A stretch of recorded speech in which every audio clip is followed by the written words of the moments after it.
Hello and welcome to the next edition of Cisilion's Beyond the Tech podcast. My name's Alex Hooper. I'm Director of Services and Business Transformation here at Cisilion. And today's episode is going to be focusing on the evolving nature of a SOC.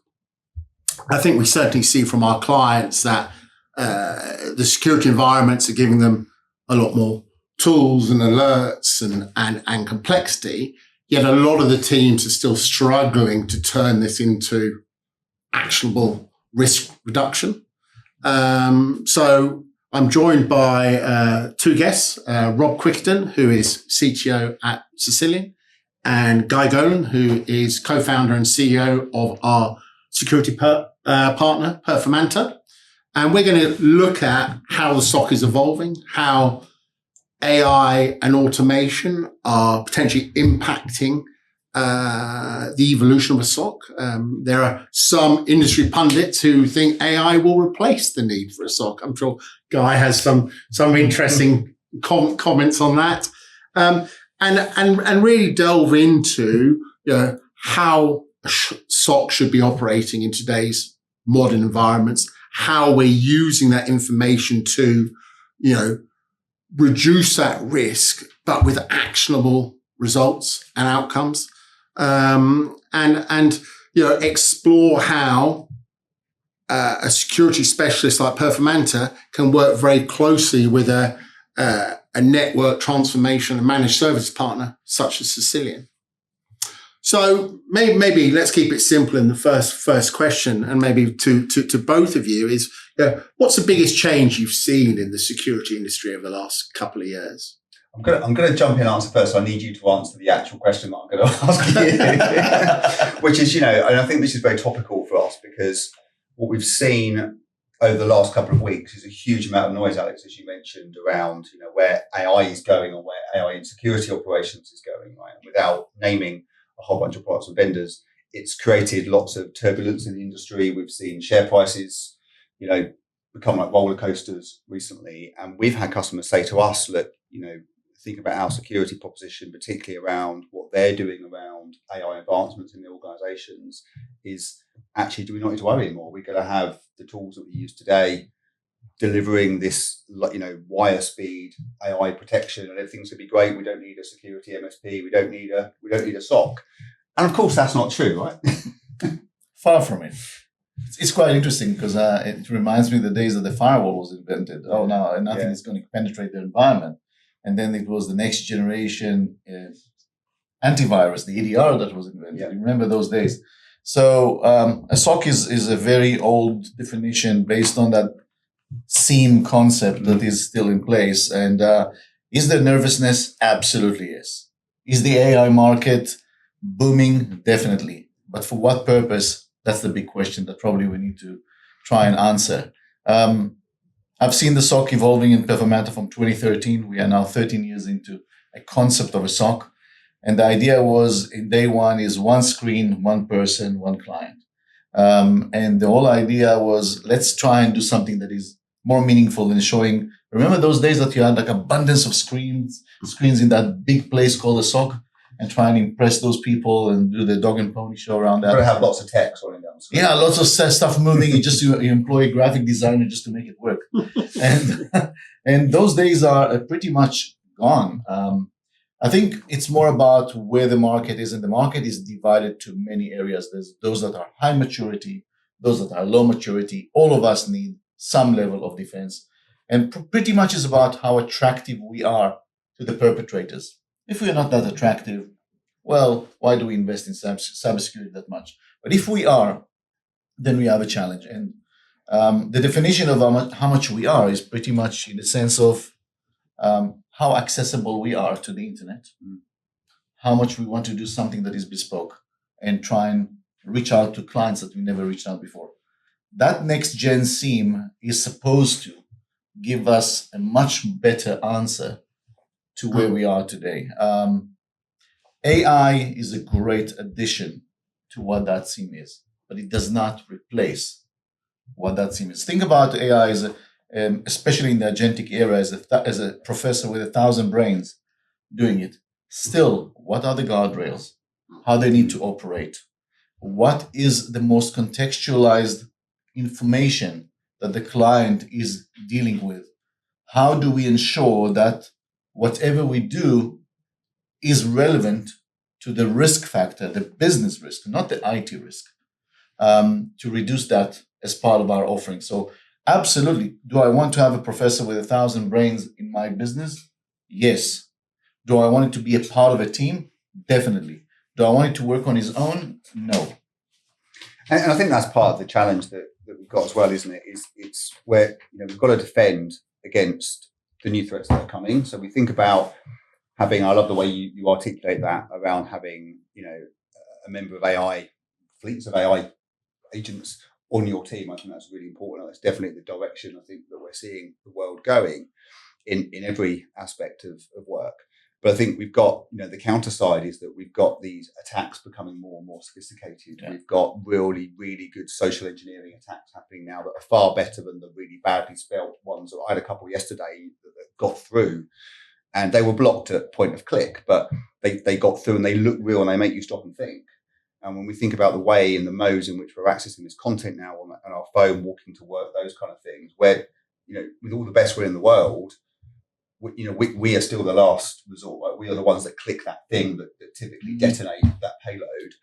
And it's hard to do that when you're out and about on the mobile, you've got a busy job, you're phoning around, you're dealing with the kids, those kind of things. So I think that's important. And your other point, which I think is so important, when you think about, the risk to business, right? And a lot of businesses worry about, have we got enough money? Have we got enough coming in? Have we got the right services we need to buy? But how many really take into account, particularly smaller organizations, the risk of an attack and what that can do, not only to wipe out their business, but also to their brand reputation as well. Yeah. And, coming on to, some of the ways in which we work is, we've got organizations that we work with that have got their own, right? A couple of customers, very big, tens of thousands of people. They've got their own SOCs. They've got hundreds of people that work in those environments. We've got others that have an IT department and a bloke that does security, or a couple of blokes that do security, and some smart tooling. And, that's an interesting and scary world. And then we have customers that we work with and we provide, Alex, as you said, we provide managed services for, and some of those include doing things like patch management and security analysis and those kind of things. But we don't provide a SOC service. Right? We are not the ones that are going to get them out of a hole when the inevitable happens. And we often get asked that question, well, why don't you just build yourselves a SOC, right? And I think that kind of brings us, I guess, to how your model works and how you partner with organizations. So first, we enjoy working with Cisilion. It's a great level of operation, good culture fit, and the way we operate is in the simplest point of view.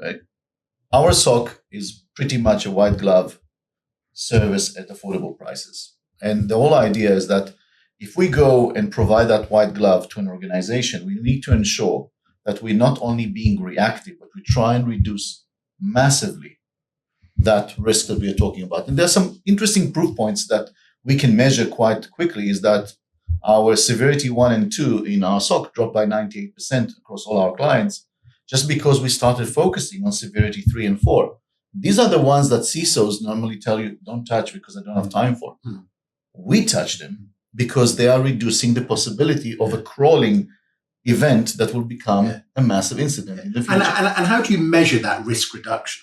If you're talking to the board who are going to invest in that, how do you actually measure we're going to reduce your risk? So part joke, not a security score. Let's start with that. Security score is definitely not. It's good to put a number there because people tend to follow a number. I was one day in a room and I said 7, and people said, I beg your pardon. I said 7. I said no. I said 7, and then someone said 8. I said 10. No reason. They just wanted to have a number. So it's quite not a security score. How we reduce the risk is we demonstrate the reduction in risk is through first outcome. That's the number one. Yeah.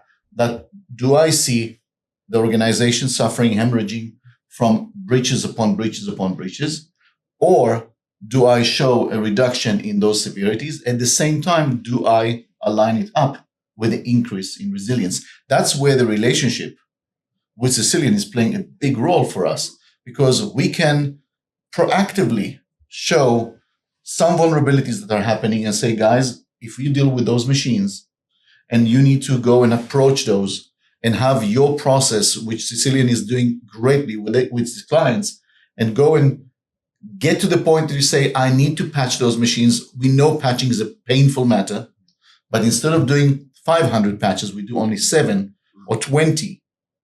And then Cisilion brings its way of doing it. We are now providing the client a holistic service from a very sophisticated detection that is highly proactive, sometimes preemptive, to an execution of that thought that reduces the attack surface, increases resilience. And now we can measure that, as opposed to organizations that just check and say, I'm 98% compliant. Compliant against what? At what point in time? And what about the other 2% that can be the ones that will hit you the hardest? Yeah. So that's the way we enjoy doing it. That's how we measure it. Yeah, absolutely. And sorry, I think we've often seen with delivering our managed services that patching is the one real pain point that a lot of the internal teams want to get rid of. It's time consuming. It's labor intensive. Friction. Yeah, absolutely. Absolutely. Yeah, So because it in short pisses off parts of the business, right? Yeah. I mean, it's different. Cloud world's a bit different because depending on the services, there is that's someone else's responsibility to do those things. But we come across organisations all the time that we're helping get out of a hole, and you're looking at services and devices that haven't been patched in months and months, either because they don't see it as a risk, and of course that's a vulnerability, right? They don't see it as a risk. And I think to your point about security scores, it is a little bit like, I kind of almost compare it to your kids' school tests, right? They get the SATs or get the results, and it's like, you've got 80%, or you do a technical exam and you get 90%, and you're really proud of that, right? Because 90% is good. That's really good. But it's the 10%, right? And I guess to your point, that what you're trying to do is reduce the noise, so that if all you see is noise, you don't take anything seriously. Whereas if you reduce the noise level to it's very, very low, and you only hear about something when it's not just chitter-chatter noise, you need to act. At the end of the day, there's finite amount of money and resources. The client is willing to pay what the client is willing to pay. Okay, one thing is that we might need to translate eventually the business model, but that's a work in progress for all of us. But at the end of the day, if you are doing patching and I'm doing detection against a potential vulnerability, how can I make sure that focus is taking preference on everything I do? So I can, and I can be convincing enough that when I say it needs to be done, people do it. Yeah. And what the proof points are. And if we demonstrate and we show it black on white on machines that are potentially going to be at a risky place, and they need to be prioritized for a patching against other machines that normally, as part of patching, we canvas everything, we're getting much ahead of everybody in the game of protection. Because I guess teams often suffer from that kind of alert fatigue, don't they? In terms of it's just so many, and then which ones do I prioritize? And it's how you manage that. And do you focus on the volume because it looks better to kind of get that stuff out of the way, or do you focus on the stuff that actually is important? But that's where maybe automation comes in. But I suppose the question is, where does human expertise still play a critical role? So it's very interesting because I'll tell you a bit of an anecdote about what we are doing right now. So we're in the process of launching our agentic SOC. So I've seen it working. It is unbelievable. And the unbelievable is the time is reduced from, forget about hours and minutes, now it's in seconds.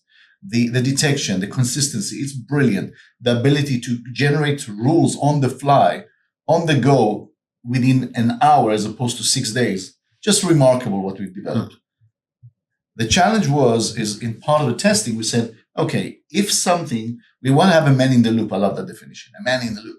We need to have a man in the loop, and we need to ensure that when we go and see something, a person needs to either approve it or say, I've seen it enough, I need to automate it. Okay. And we thought it's a great thing to do. So we go and we say, okay, so after 9 times, just for argument's sake, of approving it, the person made a decision, I want to automate it. What that person is, that's an expert, by the way. Where people play a role, in that world of redefining what defense looks like, you need to have some experts there. And the expert goes, and after the ninth time, and then a month later, he goes and checks everything. And he sees, hold on a minute, there was some irregularities with my decisions still. So the machine decided to do something different. Right. So then we roll it back and say, nope, you have to sign every incident as it is. Yeah. But then what it becomes is that a human nature is after the fifth, sixth, eighth time that you do it, Just press the button. you become an automated finger. Yeah. So there's no automation really there. It's so MFA all over again. every time you just press the button. So I think that we still managed to overcome that with funny enough, with some more agentic checks and balances and the human in the element. But I think where people are and where people are required, it's a new definition of what human in the SOC would do. And I'll explain. In 2021, we made a declaration that there's no level 1 analysts in Performanta. And we didn't have any. We had automation as part of the SOAR, and we dealt with 15,000 tickets on a monthly basis, which was amazing. Great efficiency. Today, we have level 1 analysts, but they are very different. They know how to prompt engineer. They know how to build stuff. Mm-hmm. They know how to connect content, context, threat, and put them into something that will work with AI as a companion, a very powerful companion. Now, what will happen a year from now, or 2 years from now, once these people build, or I don't know, because we don't know where the market goes.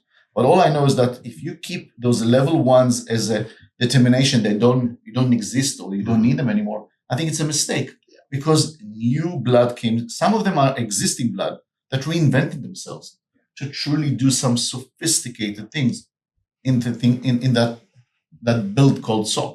Mm-hmm. Yeah. I think it also breaks a lot more than that if you don't have those. And this is not really a SOC thing, but when we think about the skill sets and how humans work and go through their career structure, right? We have to have a starting point for people. And I think that's part of the danger. We a lot of people refer to us as the missing rung of the ladder, right? And if you don't have these roles for people to move into, I totally agree to your point that the skill sets they need now are very different to what they would have had before. But actually learning how to use the tool to make the tool better is fundamentally more important. But if we don't have those more junior teams coming in, then we never get the seniors, because we never have anybody moving up the ranks. And I think every part of every industry has got this challenge right now. But I love the way in which you talk about that evolution of this is about really driving critical thinking into what's the problem we're trying to solve and using the tools to solve it, rather than sitting there looking at screens, picking up the phone, blocking something. It's a very different world, isn't it? So what you would have seen. But I guess there are some decisions that should never be fully automated. No, I agree on that. It's some decisions, and it depends pretty much about your decision tree and the junctions. Some junctions require the proper set of expertise to make that decision, and normally those are critical junctions. Whether it is so the AI agent will tell you that it is a true positive. And therefore, the action required, whether it is conditional access, whatever that it is in our playbook. Yes, it might be, but has the AI agent included all the context that an artist, an expert? Well, look, I'll give you the best example, and this is from the aviation days that I used to be in aviation. In the Boeing 747, there's something called Section 41, which is that big beam that connects the double decker. And back in the days, it had huge issues of structural instabilities. And Good to know. Yeah, back in the days. Cargo planes now, it's okay. And you had two types of engineers. Ones that basically went and followed the service bulletin, it's called, and see what it is. See it's fine, tick and go. And the other ones that think beyond the box. Now, beyond the box was a meter to the left of the beam. There was the lavatories. And at that time, remember, it used to be liquid as opposed to air. That liquid is highly corrosive. And the leakage in that will create instability in the beam. A great engineer will look beyond that beam and not just the beam itself. Same goes with an expert. At a junction, when a decision of a crucial element, and waking up someone in the middle of the night is not the case. Because sometimes we do wake up people in the middle of the night for other things. It is to understand that how critical that moment is with the power of automation, with the power of AI, or with a war room or whatever that is. You need that level of expertise. That's where the operating model becomes critical. It's not just about individual tools, people, and processes. It's how everything works together. True, and it goes beyond just the alert and fixing the things. If all you ever do is just fix a thing, and you don't actually address the cause of that, which is a combination of things, right? Is education in a lot of cases, and I think that gets missed out quite a lot about the user education side of it. It's the right levels of alerting. It's the things that actually can help prevent, because ultimately we want to reduce the attack surface as well as much as we possibly can. Definitely. But we also don't want to do that in a way that restricts people doing their job, and that's a hard balance to meet with organizations, isn't it? It makes sense, and I like the way you guys position it. Coming back to the people in the loop, whether they are level ones, and I think I was worried the same like you, Rob, about level ones and the younger generation not getting inroad. And I must say, I was wrong, because I measured what will be the obstacles of them getting into the market based on my not old, but the old way of thinking about stuff. They are so well innovative, and they acquired so many tools that we are literally trying to catch up. It's native for them. Yes. And therefore, they are ready for this world. We are the gray-haired people who say, AI will kill us, will take our jobs. And the young generation said, no, AI is funky, it's cool, it's great. And it's the only world they know. Yeah. So I'm less worried about that. I think it is a worry to a degree in some areas. I'm more worried about the speed of transition between the old days into new jobs. And that speed of transition is pretty much in the hands of people and their managers. So as an example, in Performanta, why are we innovative? We basically went out and said, okay, first batch, prompt engineering in the entire organization. We're the ones jumping on it. We're going to go training for you guys. We have a wait list in the business, and we don't want to go full, stack of the entire organization. We want to learn from it as well. Yeah. We want them to learn. People are jumping on it, and those that don't, that probably they're not going to survive, or they'll do a very mundane job until you don't need them anymore. So how is AI changing the way that you operate and security teams operate? It's a big question. I'll try and make it a simple answer. It's 2.5 years ago when we started with the AI journey with Copilot and Microsoft, we automated. We added AI as a companion into our SOAR, into our playbook, to enrich and recommend, and also decide next to the analyst. Right. Then we built the agents over 1.5 years ago, our first agents. And those agents showed us that, as an example, the SOC is lacking. I'll go one step before that. One of the elements that are pretty much a strong potential risk in organizations is identity. We all know that. Whether it is a person, whether it is a persona. How many SOC analysts truly understand identity to make a decision in the SOC? Because identity has been something that hasn't been cracked properly for a very long time. The reporting line of identity was HR, was IT manager, not the CISO themselves. It's a very evolving element.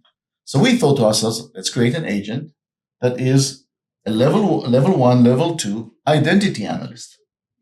So they are experts in identity when something comes. So that was step 2. Right. Step 3, and with the proliferation of Claude within Copilot or outside of Copilot, it doesn't really matter right now. The whole idea that agentic world is becoming stable, more responsible.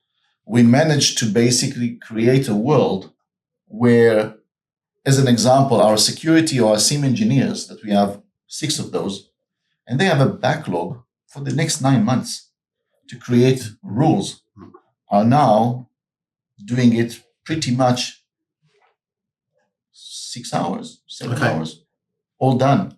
And now they can do and focus about the next big thing. Or an analyst, when he gets into a shift, I'm talking about just one analyst. Obviously, we've got many. One analyst gets into a shift. They've got And the case shows it's 53 incidents as they get in. When they leave, after they do the manual or the automated work with our SOAR and some assisted AI, they end up with 75. So it grows higher. With our agentic world now, from 53, it goes down to about 18. So it allows them more to do threat hunting. But even that we finished by we have our own threat hunting agent now. So it forces everybody to take themselves not one notch up, but few notches up and reinvent themselves. And what improves first? Speed, accuracy, confidence, or do they all kind of follow each other? Yeah, it's a good point because, when we got the journey with Microsoft initially, said, speed. And we said, no, it's not enough. Yeah. Speed without accuracy. And context, right? Context, responsible. So we call it speed, accuracy, consistency, context. Yeah. These are the 4 areas that we demand of ourselves when we do that as part of the SOC. Because if I respond quickly and I wake up someone in the middle of the night, well, I'm going to get a slap on my wrist once if it's wrong, but the second time is going to be painful. So I want to make sure that it's accurate, and I need to make sure that context, Rob, is a great point, because the context to give it to an analyst is one thing, but how many customers require that context to take it further? Because at the end of the day, we don't deal with the head of HR or the CFO, but they are the end users, the custodians of the data or the breach that is risking them. How do we provide something better through the eyes of a technical person to a business owner, a stakeholder that they can do and understand what is happening and make the right decision? And it comes back to what does the customer actually see when it's working well? Yeah. Well, exactly, because I think this is always security's always been such a huge budget, but also a really misunderstood budget. True. Because generally you don't see anything, right? When you go shopping on a website, you might be worried about, your credit card being leaked, right? That's a personal thing you care about. But generally, you're not fussed about what goes on behind the scenes in the security. Is have they got things in stock? When you're an organization, you care about keeping your lights on. Right? That's a critical thing. I think a lot of the time that is seen as the things we all see. If we got, is the network running? Are we paying our cloud subscriptions? Those things. Security is very often left too late until there's a problem. And then when there is an issue or something that's got to be recommended, it's, how do you get that thing front and center to the list of the budget? You've got to be able to articulate that outside of vulnerabilities and all the kind of techie stuff that kind of techies generally talk about, into actually how by not doing this impacts our business. And part of that is obviously risk of being attacked and going out of business. A large part of that is trust and brand, massively. I think the other side of things that we see a lot of is, of course, there's some really great stuff happening with the vendors out there that supply all the things that we have to patch. So we think about patching, and it's really good to see that there is a lot more smarts coming into those stacks to keep things up to date, to keep things patched, to understand where that patch impacts something is something exposed to the internet and accessible. There's obviously our partnership with yourselves and your other partners. So where would you kind of describe that from a, if you were talking to one of our sales team, for example, how would you position the value that you add and where that fits into the relationship you've got with us? I like that question a lot. If you think about the patching is eventually a decision and an outcome based on that decision, but there are things leading to it. Many organizations are basically doing the patching or the updates based on start at serial number 1 and end at serial number 10,000, or start with what is close to me and end up with what is far from me, what is easy to reach versus what is more difficult to reach, as opposed to what poses the highest risk. And things they know about. Yeah, very true. Versus what those are not. And by the way, I'll pause for a second. We have a client, a telco company, a big telco company, that we do the SOC services, and they say, by the way, about those mid-range systems, and they call them legacy. I was shocked. Yeah. So mid-range systems today are legacy. Wow. And they said, do not touch those. And we said, well, why can't we touch those? So because we don't know what's going to happen if you do. Okay, we've got a couple like that. Yeah. But I think that's often where our value comes in. I think for our managed service customers, often we have complete operational control of that environment. We know why things are built. We know how they're built. We know the interdependencies.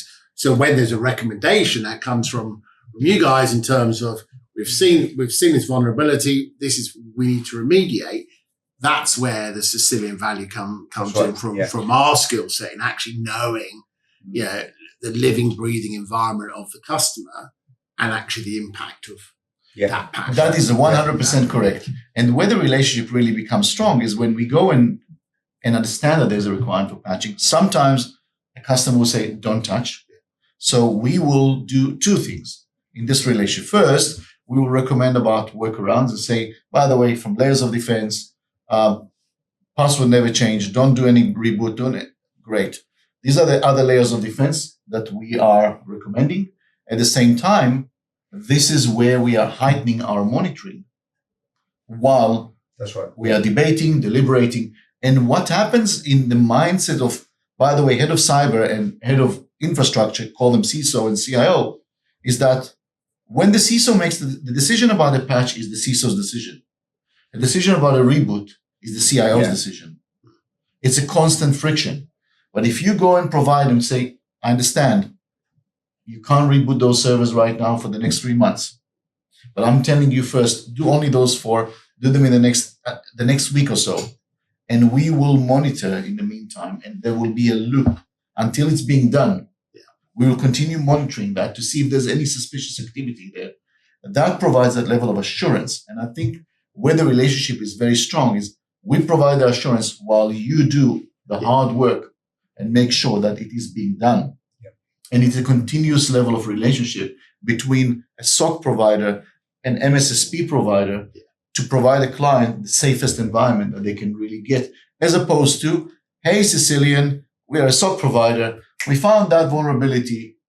We think you need to patch. See you later in the next vulnerability. Yeah. And it's interesting, Alex, you were talking about, our role as a managed service provider. I think, change management is a critical part of the services that we provide. And I think it's always interesting when you have a security-led change versus a productivity or a feature-led change, because you find there's a lot more energy for the feature-led change because they've drunk the Kool-Aid, read the brochure. Yeah.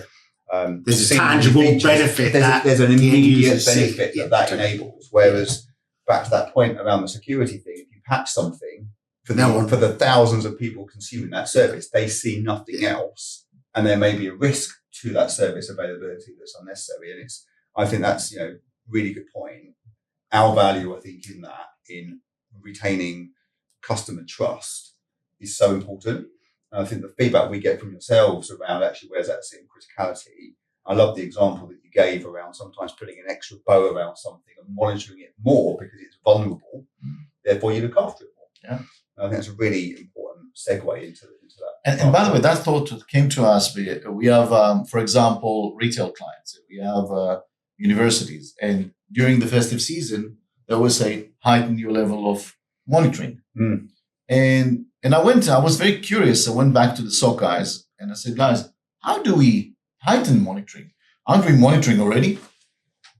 And the answer was no, because we monitor based on what we see and we're looking for triggers. But now we're going to have heightened level by scrutinizing more, looking more into systems that are normally dormant during day-to-day operation or less being touched day-to-day operation. We're looking at other metrics, volumes, as opposed to just an incident. So elements of that nature, which normally takes more resources to do. Funny enough is that in the day of AI, heightened monitoring should become a standard about everything. It's more about where I put my time and effort around that. I just want to say that, I like the example of patching, but as an example, there are many others because, again, we touch identities. Active Directory is one of the strongest security tools that is misused. Yeah. So what happens if they are password never changed? Yeah.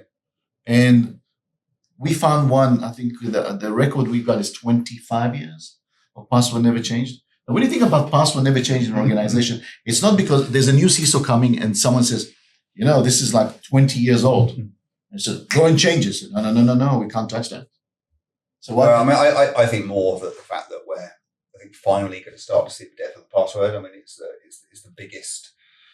the biggest vulnerability everywhere, isn't it? But everything we do and everything we protect is typically down to, June 2026 as a password in some cases for people, right? And how do you know mine? We've seen this in so many organizations. So I think actually that's it. We think about the way that most attacks happen that are targeted at users. It's through social engineering, it's through phishing attacks, and it is through people giving access to their kingdom. Right? I think 100%. The sooner we get away from that, and there's been a lot of resistance, a lot of legacy. But I think having that true single identity source, as you say, lots of organizations have got multiple identity sources. You log on to different systems with different things, different passwords everywhere. Yeah. That creates pain. And I think one of the things I love about the services that you provide and therefore the remediation service we provide is to really try and tackle that identity, right? And really look at those attack points and reduce them as much as possible. It's also, interesting about, where you ask where else there's differentiation. I've seen SOC providers in the UK that are providing MDR services only on a Microsoft platform. And the question is, why are you limiting yourself to just a Microsoft? It's like just locking the back door and leaving the front door. Exactly. Well, I'm a Microsoft partner. Great, but are you providing something beyond that? Are you creating rules to legacy systems, to non-Microsoft, to third parties, you may call them, ecosystem organizations, to truly get a very strong holistic view? I always give that example that, you mountain all the way up to the summit to the Everest. You go all the way to the top. And someone asked you, so how was it? It's an amazing view. So great. Did you see the mountain like the Lhotse on the right? And I said, no. I looked only in that direction. It was awesome. It was amazing. I'll go back next weekend. Yeah, I'll go next time. So you have an opportunity to go probably get a 360 to truly make a decision. Because our job is to raise those triggers, understand what's the right decision at the right time for a company like Cisilion to take it next to the customer and do it almost surgically, clean, without any friction or too many friction points. Yeah. All about having the right operating model in place, isn't it? 100. It all derives from that. I agree with that. Yeah. Reducing that risk in the way the business understands. Yeah. So by the way, Rob, you mentioned about how it's being presented. So in our reports right now, so you've got 3 levels of reports. You've got operational report or dashboard. It's more dashboard than reports. You've got CISO reports or dashboard, and you've got board level. So as an example, I love telling that story. We're doing a pen test. We're being told that there's a pen testing in one of the banks that we are doing the SOC services to. So great. And it's more like a purple teaming. So we're going to learn from it. They're going to learn. It's not like I'm going to catch you type of thing. And we see that there's something happening that makes no sense. Someone installed a Raspberry Pi in the data center with a 4G connection to go outside, connected to one of the data servers, which is a payment gateway. So we pick it up. And the first requirement, first saying is it real? Is it part of your pen testing or not? Let us know. It turned out that this was a malicious activity. The CCTV camera were deleted, the whole thing. It was interesting. But the bigger thing is that we go and present to the board at that time. And we say Raspberry, or one of my guys present Raspberry Pi. Say, sorry, what is a Raspberry Pi? Well, and then you need to explain. As opposed to someone got in, connected a device that pulls all your information and sends it out via cell phone to the world, exposing all your payments in your payment gateway, exposing the private information and some transfer data.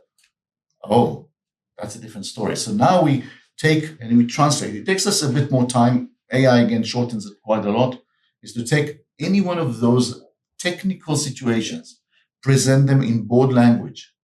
Yeah. And we pick up only the qualitative information, not the quantitative information. Quantitative we can see on the graph, but qualitative for them to pick up and ask questions, because you achieve 2 things. First, a very strong buy-in. Secondly, a better decision-making. Yeah. And that's what makes the relationship between the defenders, which is the CISO's world, and the rest in place. And this is a bit more philosophical because we believe that cybersecurity is a culture thing. It's not in the hands the accountability is not in the hands of the CISO. Accountability, maybe protect or create the defense mechanism for the stakeholders are in the CISO's hands. So the SOC, our Safe XDR, reflects exactly that. The end user, whether he is a technical or not, is the customer of this environment. And we know that you as Cisilion, you do exactly the same. Your end user is the important part in the loop. So we provide something to you to take it further or complete the picture that you already have from your side, to take it to the customer and say, I'm speaking your language and expect of you to make the right decision.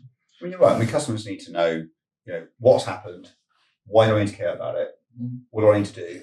So what question? And if I don't We've seen this, so what? If I don't do it, what happens, right? Yeah. And what's it going to cost me to fix it, right? Yeah. They're generally the four things that organizations need to know. And it's true, because in the past, what happened is that we used to, there were no incidents for 6 months. Guess what? I'm talking about 6-7 years ago. What happened is a customer would say, oh, no incidents. Let's cut the budget. Yep. Why do we need a SOC? All kinds of stuff. And then incident happens and they spend a fortune on that.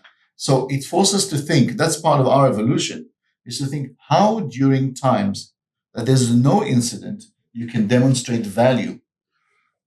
It's exactly how we've changed our managed services. We've been delivering managed service best part of 20 odd years. And in the old days, if there are no incidents, you sat back and high-fived each other and said, we're doing a great job. Yeah. And then when it came to renewal, the customer goes, well, what value did you actually... Exactly. Actually, you didn't do anything. You become an insurance policy. Totally. Exactly many years ago, we spun that around in terms of, no incidents are great, but we still need to look at how we continually provide that value and improve the environment. Yeah. Because that's when a renewal just gets passed through. Fantastic. So think about this, the evolution of the SOC and our evolution of the SOC.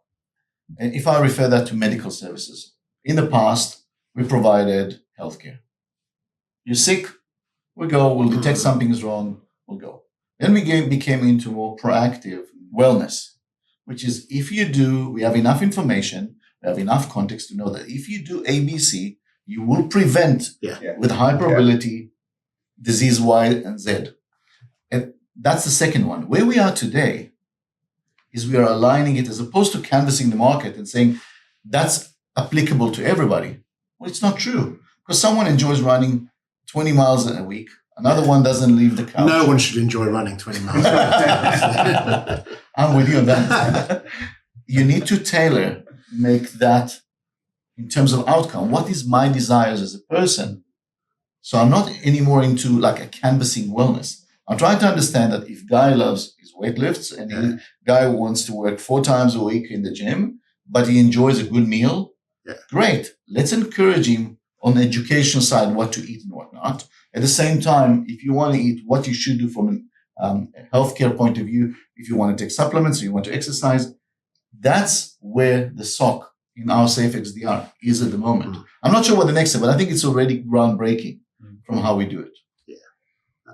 I think above all, I think there's still that, sometimes organizations just need that help when all hell breaks loose, right? And I think that's still really important. You can be, back to your example, you can be as healthy as anything, right? And you can still have a heart attack tomorrow. And therefore you're still going to need that ambulance to come and help you and sort you out. And I think if you think about the role, one of the key roles that you play is that, right? When something really bad happens, who do they call? Yeah, there's the definition, and thank you for mentioning that. There's always in our world something called the boom, which is the moment of an incident. There's what happens after the boom, what happens before the boom. Before the boom is about how I reduce the risk all day long. After the boom is how I limit the impact. How quickly I can get an organization back on track. We released, you remember the big CrowdStrike outage? Yes. / Microsoft, whatever you want to call it. Most organizations were stuck for days, weeks, and so on. We had at the time, I can't remember the number correctly, but which strangely was maintenance gone bad. Yeah, because it was a patch. It wasn't a cyber situation. It wasn't an attack. It was a patch that went bad. So I think just let me round up to 20. I can't remember the number, but I think we had some kind of about 20 in the United States, in Europe, in Africa, and all of our clients, including airlines, train services, were up and running in less than 3 hours. And you ask yourself, well, what is that magic? Because the blue screen is still a blue screen. But we knew what machines are mission critical. Yeah. We knew how, therefore, we worked with HR, and HR knew where people live close by to mobilize them physically. It was funny because there's a casino in Africa with 800 casinos and hotels and so on, and they are the competitor, the nemesis. That casino, ours, was up and running. The CIO always says, someone woke up at 5:30 in the morning, so we have a problem. I dressed up, I went to the office, I arrived at 8:15, it was already up and running. Their competitor could not do it in 6 days. Mm-hmm. It's about that level of providing that wellness, understanding, and they get that context against it, that you can truly deal with the problem as quickly as possible. Again, we have finite amount of people. You've got finite, we've got finite, the customer has finite. Where do we put our priorities? Yeah, absolutely. I think that's the final point I want to make, really, is that it's that preparation for disaster, because we can put all the great things in to ensure that we're secure, we're safe, we're patched, all the services that we provide. But actually, it's about ensuring that when there is something bad, there's a plan for how to recover from that. And I think quite often that's the bit that's made up, because it's happened, it's an emergency, everyone panics. Actually, no one really quite knows what to do. And I think part of the service that you provide with that, post-breach, post-boom, as you call it, service, is making sure that there is a plan for what that already looks like. There is a plan, and to bring a lot of calmness, because a cyber incident is not anymore in the world that you keep it internally. You have to report on it. Yeah. There are people affected. You have to have communication. You have to have legal. There's many elements here that are required. And I know we love to talk about cyber as the main thing, but actually it's not. It's another component that is becoming pretty much more and more important as we go into the digital world, but it will become less and less human touched as we move along. Yeah. The important is how we get it understood. Yeah. Like when a CEO needs to release something to the market, what do they say? I love that example, and they've done it so well. So I'm not going to mention anything, but a big bank in Europe that got breached, and we saw what's happening. We knew what's happening with them, and they said, well, the breach was attributed to third party, and this is how we're doing to strengthen and do it. Well, a hacker is also a third party. Yeah. and that was the case. But they spun it so beautifully. It's just not one that you pay out of choice. Right? Exactly. Excellent. So final kind of quick fire questions.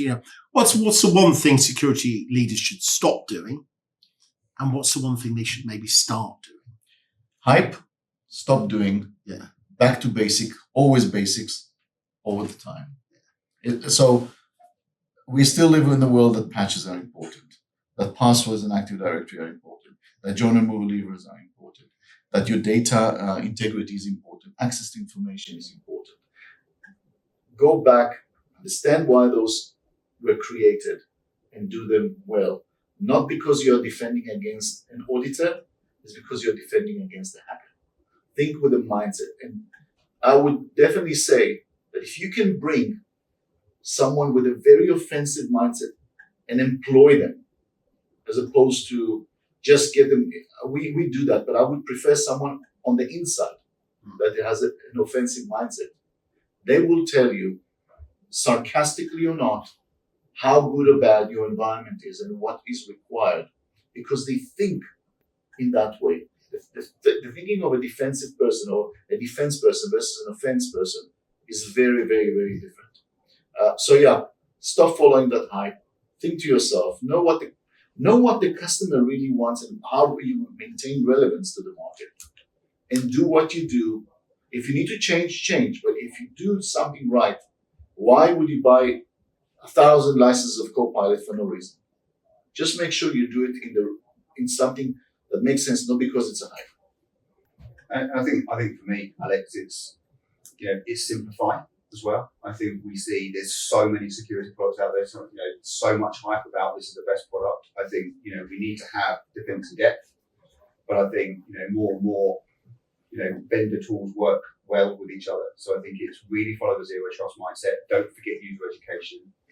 think about where your spend is, simplify where you can. You want minimal things to manage, minimal dashboards to kind of comprehend. And then with the saving that you've got, that's a great way to then look at where that additional services on the top that gives you that get out of jail, gives you that extra level of protection. I love that. It's very good. I like it so much. And again, it ties up with the whole concept of culture is critical in an organization. And again, and I know that probably we are preaching to many of the competitors that will listen to this, but think about how you get everybody on that board. And education, yes, absolutely yes. Education for the sake of educating and ticking a box, no, please don't. Thank you very much for your honest input. I think that was a really interesting discussion. And obviously, if anyone's listening out there and they want to know more, then obviously please come and speak to Cisilion and Performanta about what we can do. And we look forward to seeing you on the next podcast.